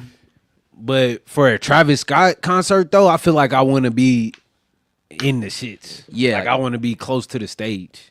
Hey, and it'd be easy for people like us because we'd be the oldest people in the mosh pit. I mean, AI Matrix says, to be honest, he's probably the only rapper who can do the Super Bowl now. He already did the Super Bowl, bro. Don't Actually, you remember? all right, let me. I think Travis Scott would be great for the Super Bowl. I just think now it wouldn't exactly. Well, I guess now would be a good time for him to do it because he's still pretty commercially successful with Fiend and all of that. I think he could. I think Travis Scott could put together a hell of a Super Bowl halftime show. But I think Travis Scott as a performer just needs to really lock in, especially for something like that where you actually have to perform. You can't have back vocals on the Super Bowl. give that nigga the back vocals. Whoever doing the set design, make it crazy as fuck. And then just have hella people. You need a crowd. We need people on the floor for that one. Yeah, like it's You got to need be a an real extra, mosh. like 10 minutes. What did he say? Travis Scott did have a sewing machine though. What's a sewing machine? Yeah, Andre? what's that? Or what is that? AI Matrix? What is that? Sewing machine. Explain. AI Matrix. Oh, then we can't wait for Do it. we know this? Right. Do we know this Yeah. person? Let us know, AI Matrix. What is that? Sewing machine? Is that like a beat production? What is that? I mean, who else could do a Super Bowl? Right now, Young Thug? Fuck no. Young Thug. I was trying to help you with your segue. Oh. Speaking of an artist that has had the fans turn on him recently, What happened? What Thug do? just the not the speculation, but just like the grief I feel like he's getting is kind of, I don't know, it's kind of unfair. What Don't you think? grief is he getting? Dude, if you see the comments of like people, anytime like NFR podcast post about his like upcoming album or expected new music, they're always like, "Oh God, can't wait for the government mandated 21 Savage and Travis Scott feature." Sewing machine. Google it, Andre. This nigga told me to do the Googles. Nigga, fuck you. We pay Andre to do that, and he said, "Fuck you." Firm. I definitely think that shit is like unwarranted. Yeah, it's the internet, man. And like it's just this weird thing with ageism has been it's always a weird discourse on Twitter when it comes to people that are older than you or whatever. So the fact that Young Thug is like somebody in his 30s, same thing with Travis Scott, Playboy Cardi, like we said, they call him Unk. Like Thug is an Unk now, which is always funny because if you remember back in like 2015, he was like, "Man, we don't play that old ass Jay-Z. We listen to that old ass dude. I don't play nobody older than me." Yeah. And that always annoyed me because it's like, dog, you're gonna be old one day too. Yeah, that's what I'm saying. Just wait and Like, see. Uzi said, "I don't listen to nobody over 25." Now he's like 30. 30? Yeah. Like that ageism shit is always whack to me because you're gonna be old eventually too. Like you're gonna be the Unk one day too. That little fire you got going right now is gonna fizzle out eventually. And I think My name is Andre too. I respect. nice. gang. Look at that. You're making friends in here, Andre. Hey, we figured AI out what- Matrix, Andre. Now he's Andres. Googling it. Cause And, you, They no, say like- I found it. A large halogen cylinder. a man, that's massive That's not particle helpful. accelerator that smashes subatomic particles together at nearly the speed of light. Man, I we don't don't- understand Was why- that on? All right, so AI Matrix, was that on his Coachella set? Like, did he have that part of his design or in his set? Like, what do you mean he had a CERN machine? Like, what did he use it for? We Googled We're it. not privy, bro. Yeah, we're not privy, dog. I don't need that at my concert. But I will say, I think We need to smash these bitches that sounds like subatomically. the start of a supervillain. smash him now. That's some shit where that nigga gets superpowers, and now Travis Scott is also fucking a superhero. yeah. Send out the CERN villain. machine. yeah. But Andre, to the unwarranted hate, I Yes. think that does come back to Gunna's success because the internet likes to do shit like that. Like once Gunna started having a lot of success solo wise, and people saw he didn't need Thug or Baby or those resources to be successful as an artist, that made it cool to turn on Thug and talk to Thug crazy now. Because all Thug has to do is put out a great album that's successful, Yeah. does great numbers, and it's a good body of work, and people will be back on Thug's side again. But like I said, the fans are so fickle that they've been Team Gunna for so long that they now have to be like, oh, well, now fuck Thug. And anything he's doing or anytime he drops something or any news of him, like, shut up, we don't want to hear from you. Okay. Look, y'all don't gotta live in that You don't gotta do prison. that. Y'all don't gotta be in that trap of like that's not really loyalty. You're not being loyal to yourself. I know y'all like the Thug songs. There's gotta be Thug songs you like. There got to be Thug songs. I refuse to believe anything else because Thug's discography is too extensive. It's too in depth for you to not have some shit that you can find that you like. And it's like, where do we get off just being like, I need this song from you? Or don't ever work with these artists ever again. Yeah, Like, for what? you know, and it's like it's cool to have like fan rivalries. Like, oh, my favorite artist is better than your favorite artist, and y'all have like little friendly banter. Yeah. But like something I see, especially a lot with the younger fans of hip hop, is like fan bases. Like especially like Cardi and Uzi, for example, right? You had your Cardi fans, you had your Uzi fans, but for the most part, the middle ground was that you were fans of both. Yeah. So it's like you may have a preference of two, but you usually do fuck with the other. It was never like this one's better than the other because it is and that's just what it is. But now it's got to the point where fan base will compare their favorite artist to another favorite artist or another artist to say they're better than them. And now these fan bases are having an all-out war to the point where it's like, well, fuck Cardi then. We only playing Uzi. You know what would fix this? A remake of Def Jam Fight for New York. Yo. Hey, for real. Fight for America. We need to Fight for petition America. for that. Fight for America. Dog. Did y'all play the PS3 one? Yeah. Yeah. Icon? That shit was ass. It was ass. It wasn't shit like was the ass. No, it wasn't like Fight the for first New two. York was the best one. Fight for New York First two was was the best crazy. one. Yeah, that one was gas. AI Matrix, we have an answer. It was designed designed. into a set. Okay, that's pretty tight then. Yeah, I think Travis Scott said he spent like $1 million on the design, on the set design. So, Hey. one thing Travis is gonna do is he's gonna put that bread up, Hey, especially man. for the show. That man had a roller coaster on the Astro World tour. He's definitely willing to cough up some bread for a cool design. He do Who dropping send an it. album this year? Travis Scott definitely dropping an album. I know he said in the Complex interview he's been working on new music. Like you said, he performed some new songs last night. One of them I did like. I think it was the Dumb Dumb Bitch or something. Dumb bitch. What, man? Look up the Coachella set. I'm good. All right. There have been, I don't know. There's been rumors that, Oh, let's Go. speak. So in the Luther video, yes. there was speculation that Kendrick might be hinting that he's about to move on to the new era and drop the next album. Oh, Where's man, I the ain't hint even there? seen the video yet. God Let's see. damn. The Weeknd spent a lot on his Super Bowl. The Weeknd did. Yeah, I think the Weeknd did spent $5 million on his performance because I think the NFL covers $1 million or $2 million of the budget, and then anything after that you want to add, you got to cover yourself. He did all that just to perform POV for majority of the set. Yeah. And just holding his own camera. Yeah. You can pay a nigga to hold your camera? Let's, Where did the $5 million go? yeah. Who's dropping an album this year? Hopefully Frank Ocean. Yeah, is Frank Ocean coming back? They thought he found his other fence still, but then they found out it was somebody else's. That was like a producer for him. Oh, What wow. do you think, Andre? You are As our Frank Ocean correspondent and insider, Dun dun. what's the news on the word on Frank Ocean? Well, for me, dude, I'm tired of this shit. Like, Okay, let me ask you we're this. adults, bro. y'all did- do what this did to you- yourselves. What did you think literally. about the new snippet that leaked out or came out a few weeks ago? With the AI clip used, like the AI video with it? Yeah, I think so. Yeah. I thought it was all right. I wasn't like, oh my god, I gotta download this. There have been leaks, like, and I'll listen to them frequently because fuck it, like if you ain't gonna feed us, I'm gonna feed myself, you know. Yeah. But I'm tired of this shit, bro. We just need a bit of consistency. Would you? Let me ask you this: as a person that is a diehard Frank Ocean fan, right? Yeah.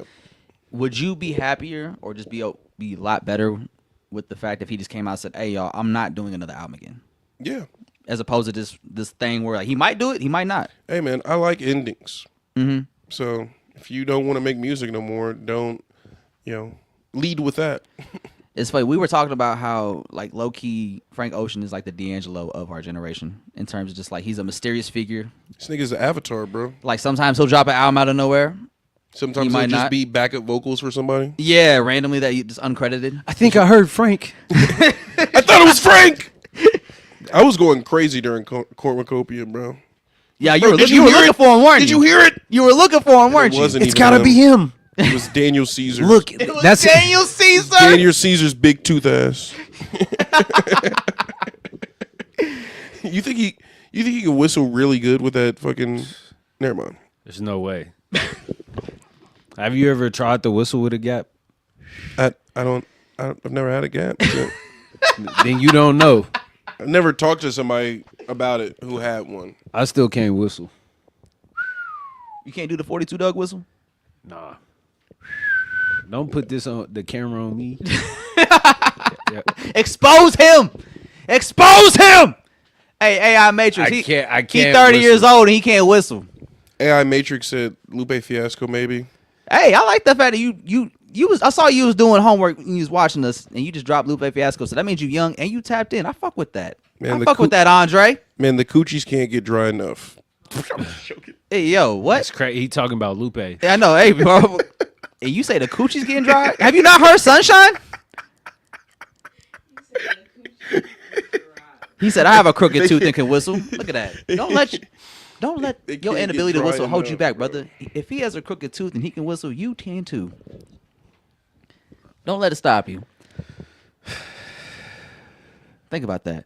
I'll simmer on that. Bro, So your hair is just floating. Yeah. Look to the right. all right, Andre. Before we wrap up this pod, we gotta talk about your man's. Talk us about your man's. He's in the news because you wanted to talk about it.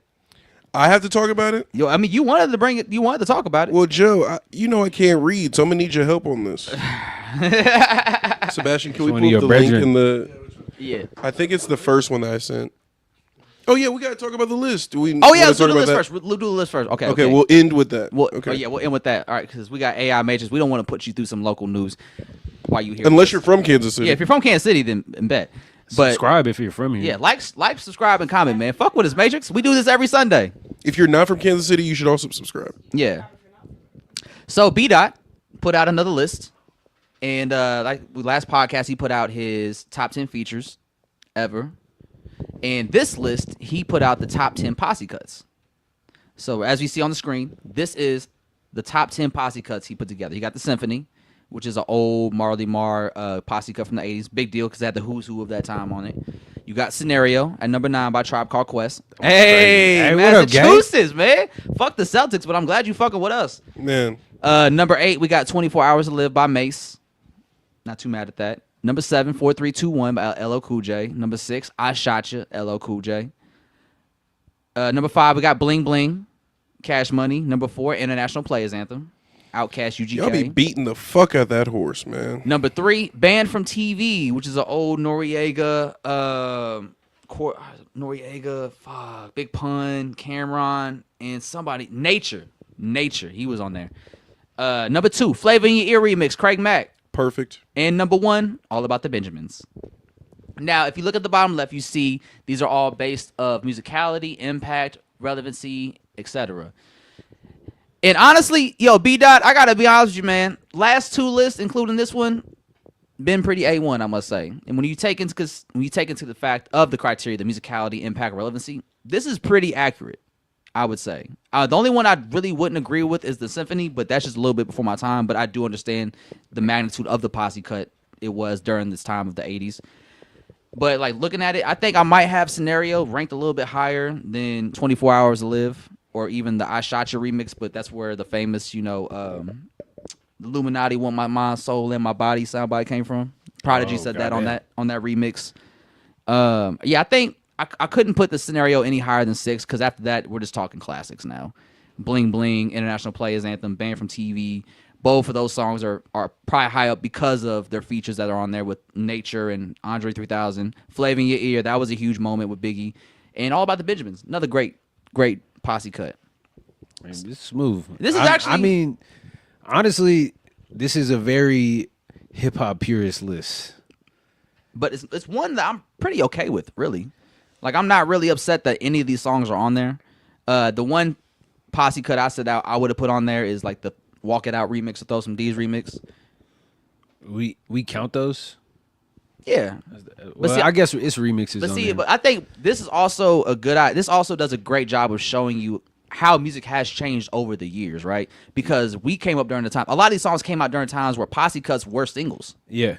And that was more common to have like 5 people on one single and it be a huge hit and make a huge deal in hip hop, right? But as we progress as a culture and as a genre, posse cuts have become a little bit few in between post blog era. You got to scrounge for them shits. Yeah, like I think most of mine are like blog era towards the end of blog era. Same. Because I was looking at this list, right, and I didn't want to I kind of wanted to have a list kind of similar, but I wanted to have a list that was also different as well. Because this is a great list. Like, there's really nothing we could take or add to it that would make it make sense. Because I think B-Dot did a great job on this one. But I did want to ask y'all in the room, Andre and Hyphy. And preface this: these are not the best. These are just our favorites. Yeah. So I asked y'all. I was like, write down your top 5 posse cuts. These not the best in your mind, just your personal favorites, right? All right. I can go. Are you gonna go first? Mine's not really in an order. All right. Because I didn't. But I got Fat Rap's remix. Ooh, I already like where your head's at. Yeah, I love that shit. I got One Train on there. Mm-hmm. I got Bath Salts. Ooh, ASAP Mob. Hey, drop a bomb, Andre. ASAP Mob. We talking real culture shit right here. Flatbush Zombies. They wasn't outside. The highest high of Arizona. Yeah, Just break down that Minnesota. That's just crazy. Yeah. And then Oldie. Ooh. You know, Got one of mine, yeah. Yep. And then Soul Paul. Ooh. That one was crazy. Okay. The raps on that was wild. That was wild. Yeah, you're right. All right. You know, my top 5, and this is funny because my first one was Fat Rap's remix. Yeah. I mean, it had to be on there. It had to, bro. Like that Dom Kennedy running. Oh, is that a posse cut though? Because that was a group. Yeah. And then number 4, also funny, One Train. Yeah. Let's go. And then number 3, I got Looking for Trouble. Oh, that one was. Look, I only had 15 minutes to put my list together.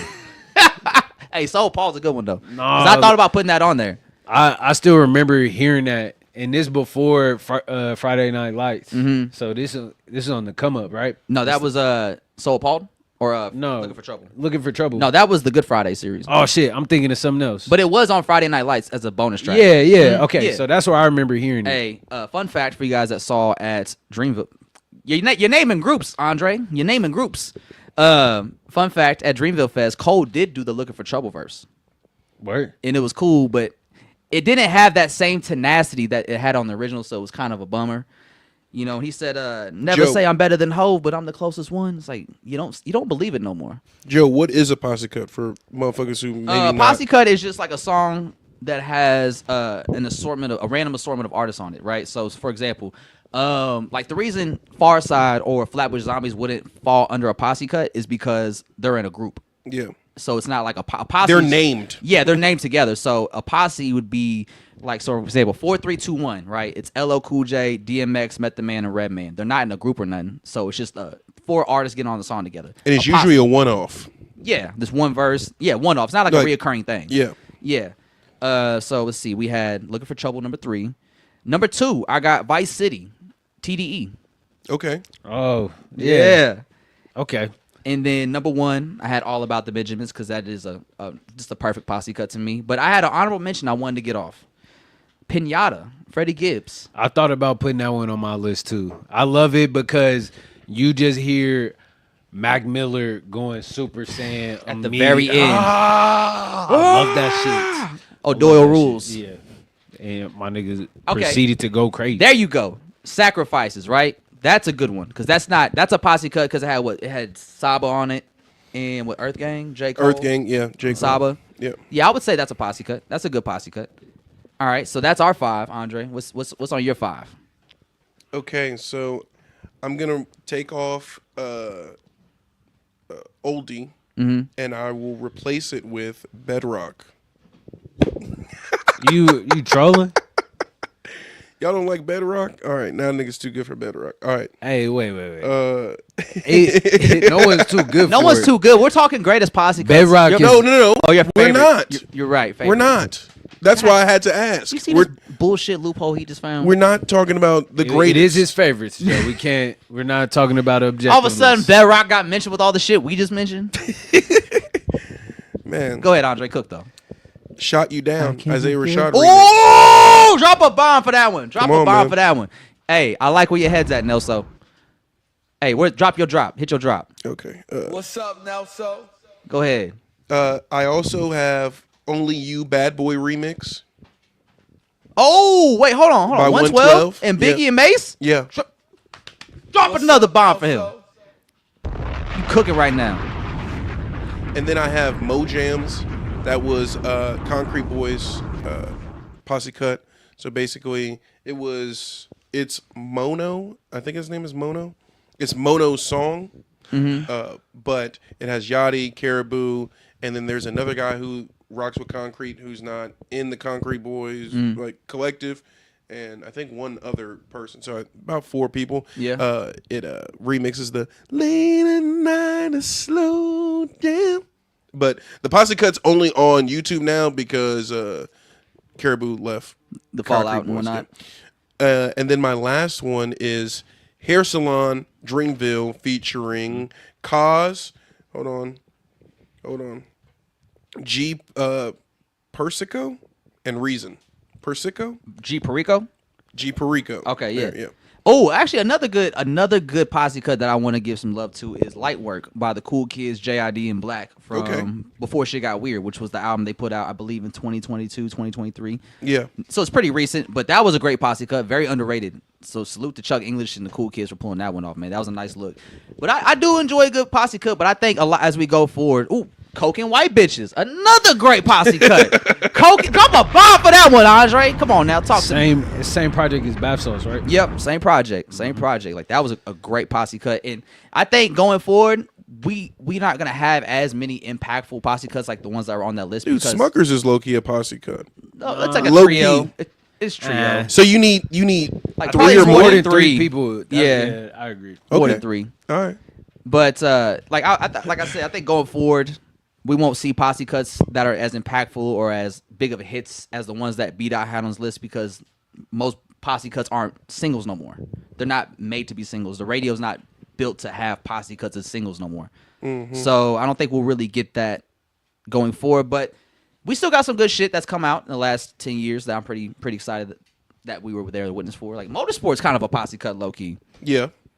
with the Migos, Nicki Minaj, and Cardi B. I can only think of like real trios. That was probably like the last posse cut that hit the radio, maybe Yeah. I don't know. as a single. As I a ain't single. been counting them. Y'all see how Quavo tweeted the trash emoji when Oh no, Offset did. Offset when Quavo dropped the song with Little Baby. baby, yeah. Y'all That's listen so to crazy, that? man. That's so crazy that even after everything that's happened with Takeoff and in between them, that they still can't get right with each other. Bruh, That's ridiculous. it's But ridiculous. family business. Speaking of family business, Andre, let's end it with your mans. You really wanted to talk about this on the pod today. Before we do, and before we leave Posse Cuts, if y'all were to craft a KC Posse Cut right now, who are you assembling for the KC Rap Avengers? The rap event. So it's like 4 of them, 4 to 5. 4 to 5. There's 6 Avengers, but 4 to 5. 4 to 5. Yeah. I'm gonna put Sean Zeph on there for sure. TC.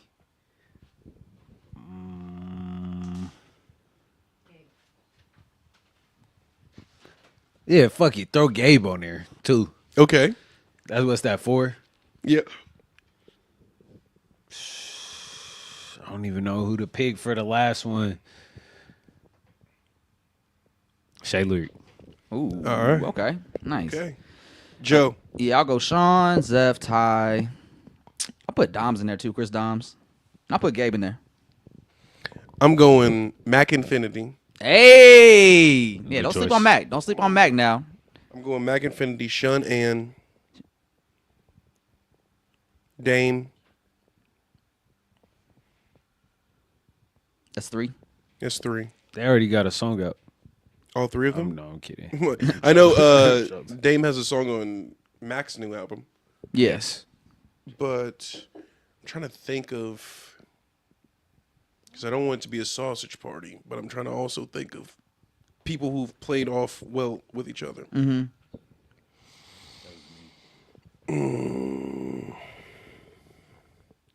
You asked a question and you wasn't even ready for the answers. Wasn't even ready, man. Crazy. Sometimes, we was too sometimes, ready. sometimes you got to think. Yeah, we was too ready. Okay. Yeah, we're too ready. I'm not ready for the next stop. No, I'm buying time. No, no. Seriously, I like Gabe, but I don't know if that song would go together in terms of bars and rapping. What? Oh, he shit the camera to me. He's about to. Oh, He's okay. gotta use the bathroom quick. Okay.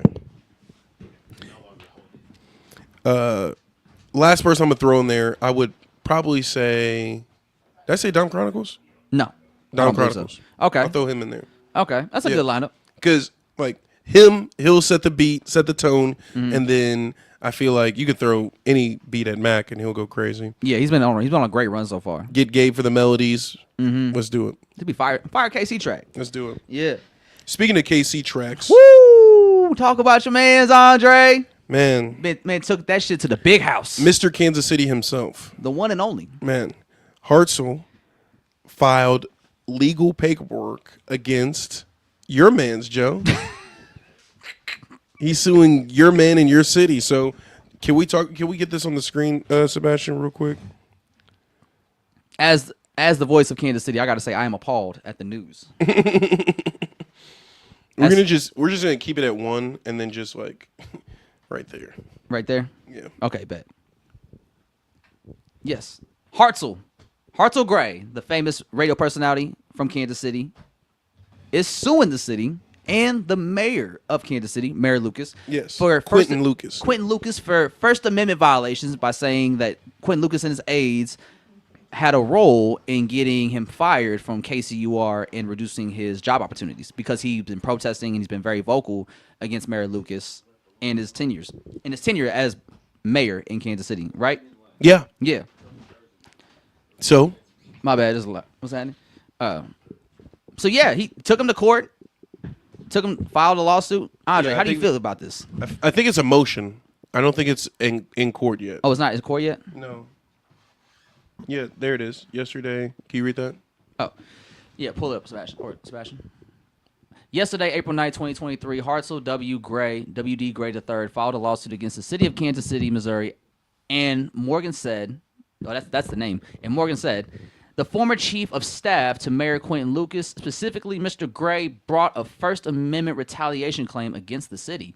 As members of the press, we know it is understood how important the First Amendment is to our form of government in America. It allows us to hold our government and those in power accountable. As Harry S. Truman stated, once a government is committed to the principle of silencing the voice of opposition, it has only one way to go, and that is down the path of increasingly repressive measures until it becomes a source of terror to all its citizens and creates a country where everyone lives in fear. All right. Mr. Gray alleges that he participated in a protest at City Hall and that because of his... Now, I'm not saying that because the quote it's just funny reading right now in 2025. Mr. Gray alleges that he participated in a protest at City Hall and that because of his participation in that protest, the mayor's office reached out to his employer requesting that he be punished. What we must never allow is for the government to succeed in chilling the voices of its citizens. Mayor Lucas's effort to point culpability away from the city is attempting to do just that. The question should be, did Mayor Lucas's office seek retribution against a citizen for engaging in protected First Amendment activity? Mr. Gray is making that claim. It is not easy to stand up to power, especially when the power has already sought revenge. Mr. Gray is courageous in coming forward and standing up to a government that came after him. We believe in Mr. Gray's claims and look forward to litigating this matter. That's from Hartzell's lawyer regarding the suit he's trying to file against the fucking mayor of the city. Quentin Lucas. I'm getting stuck on my words here. Yeah, so according to this lawsuit, they said, which is actually a fucking person's name, Morgan said, contacted KCUR news director Lisa Rodriguez and told her, quote, something to the effect of, the mayor's office believes that KCUR does good work and it is very fair with its reporting, but Hartzell's personal and political activities could reflect poorly on the station and damage how people see KCUR. They went the Trump route with that shit. I see what they did. They went the Trump route. Saying, Mayor Q out here moving like Trump. he said, hey, I know y'all gonna love that. hey, he might damage what you guys are going Yeah, for. we don't want him to hurt your reputation. That nigga was thrown off the boat real quick. Real Said, quick. get out of there. So they didn't fire him. KCUR didn't fire him from the station. They just cut his hours. And I think he in the suit, he's blaming that phone call that the aides did to the station as to why he got his hours cut. And then he also claimed that they might have had a play in him losing his job as the host for Sporting KC. Oh, yeah. But then they were like, no, they think that was in regards to the pro-Palestine tweets that he had. Yeah. And then Wait, most news That stations, nigga been, let me not even. most news stations, Go there. that in nigga's back has been against the wall. most news stations have a very On all fronts. have a very strict no protesting policy because they don't want to have any biases shown in their journalism. Yeah. If reporters show up to protest and participate in them, so they were like, yeah, that might also be a reason he got cut, but there was no proof that KCUR has those same rules. I feel like Hartzell should pull a card from like Hassan or like a political analyst type situation where a dude should just stream and give his opinions. That way, like, They did. They have like a political podcast. Him and his girl do. I don't know if they still do it, but they had like Jason Kander and shit on there. but I'm saying like this nigga needs to be public facing. Like, He is public face, bro. He's the sole reason we don't have a stadium downtown. Did you know? no, I know. I Hey, know, man, it'd be funny watching Royals fans freak the fuck out of Hartzell every now and then. bro.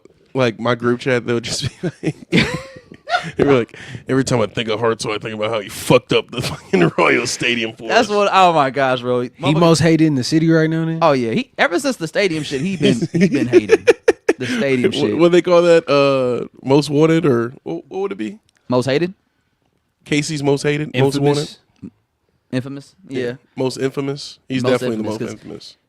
He's the sole reason people definitely hate KC tenants. Because Oh, yeah. once that shit with the stadium went down, they're like, fuck the tenants too. Yeah, Fuck that whole movement. yeah. God damn. Yeah, bro. Like motherfuckers hate Hartzell, and it all started with that downtown stadium. So y'all saying this is just karma? No, he's I'm not suing- saying that. no, it's not I'm karma not at saying all. that. I'm pro little guy. So you saying big man Q on the Trump time? Yeah, it wouldn't surprise me. I mean, look how the politicians are moving these days. Like, would not surprise me if Q's out here moving like Trump. You think he really got it like that? Mayor Q? He could just go in there and be like, "Hey, we need to cut this nigga hours." 1,000%. Yeah, 100%. Like 100%. Everybody wants to be cool with Mayor Q. So if he comes to your job and says, "Hey, you should let this guy go," they'll probably listen to him. Isn't it funded by the government and donations? KCUR. Where's the proof though? How do you prove this? I guess they offered a quid pro quo.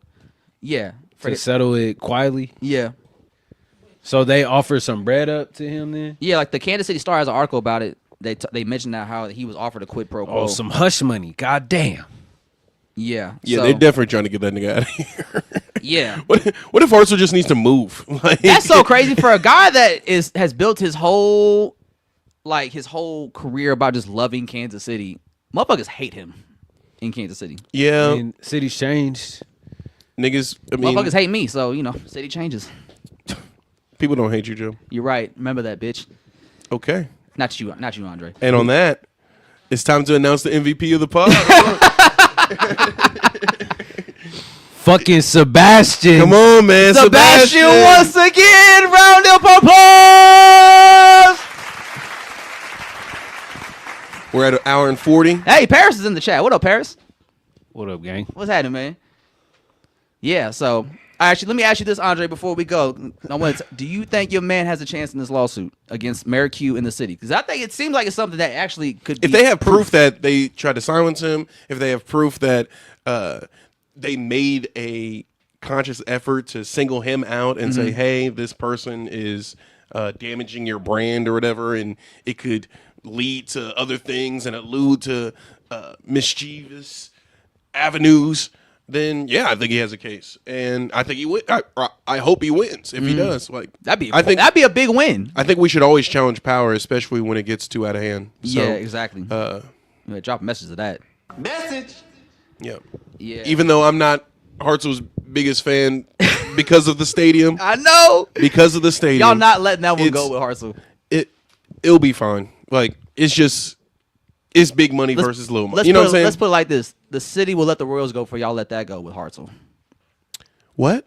You said the city will let the Royals go before y'all let that go with Hartzell. Yeah. That's gonna happen. I know. That's happening. See y'all in Kansas. Man, or Clay County.